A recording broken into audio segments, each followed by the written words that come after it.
কালকে এক এমন ব্যক্তির সাথে দেখা হয়েছে, কথা হয়েছে, যার সাথে কথা বলে আমার খুব ভালো লেগেছে।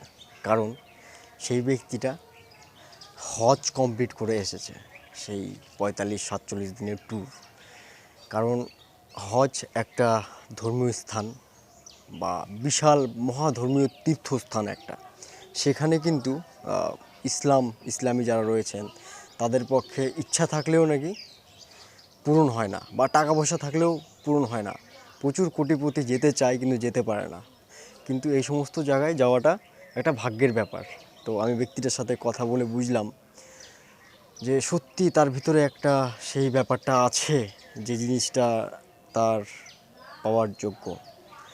তার গায়ে একটা সুন্দর সেন্ট হচ্ছিল। আমি বললাম, দাদা কী সেন্ট মেখেছেন?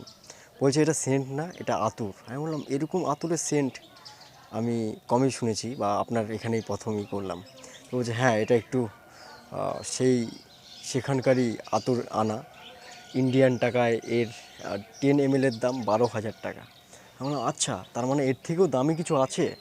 হ্যাঁ, অবশ্যই আছে। কারণ সেখানে বিদেশিরা দাম দর করে না, কিন্তু ইন্ডিয়ান যারা রয়েছেন বা অন্যান্য পার্শ্ববর্তী দেশ, তারা দাম দর করে। তার মানে এটা বুঝলাম যে শখের কাছে টাকার কোনো মূল্য নেই। শখ একটা এমনই জিনিস যে ওখানে টাকার কোনো মূল্য নেই। এটা আমার শখ বলুন বা আপনার শখ বলুন, শখের দাম লাখ টাকা।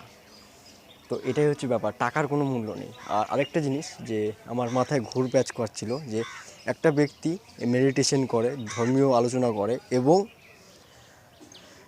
উপরওয়ালাকে বিশ্বাস রাখে, কিন্তু সেই ব্যক্তিটা ধর্মপরায়ণ, শান্তশিষ্ট এবং ভদ্র বিশিষ্ট হওয়াটা উচিত, তাই না?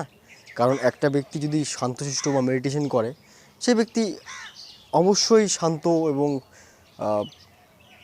পজিটিভিটি থাকা উচিত। কারণ সেই ব্যক্তিরা মেডিটেশন করে, ধর্মীয় নিয়ে আলোচনা করে এবং সমাজের জন্য ভাবে।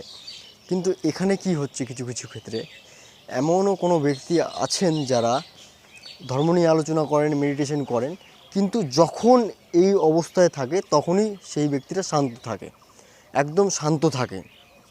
যখনই সে নিজের জায়গায় আসে বা সংসারে আসে বা নিজের কাজে আসে, তখন সে পূর্বের মতন রেগে যায় এবং চিল্লাচিল্লি করে, রাগারাগি করে এবং টেনশন করে। তো এটা অ্যাকচুয়ালি মানে দেখেন, আপনারা বা আমরা মেডিটেশন কেন করব? একটাই না, যে আমরা যাতে শান্ত থাকি, আমাদের মাথা যাতে ঠান্ডা থাকে, আমরা যাতে মানুষের সাথে ভালো ব্যবহার করতে পারি, কাউকে যাতে মনে দুঃখ না দেই।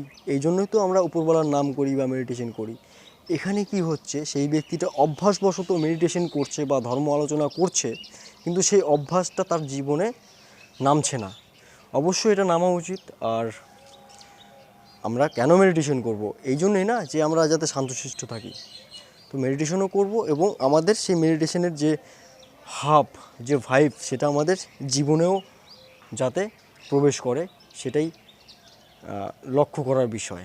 তো দেখা হচ্ছে নতুন কোনো ভিডিওতে। নমস্কার।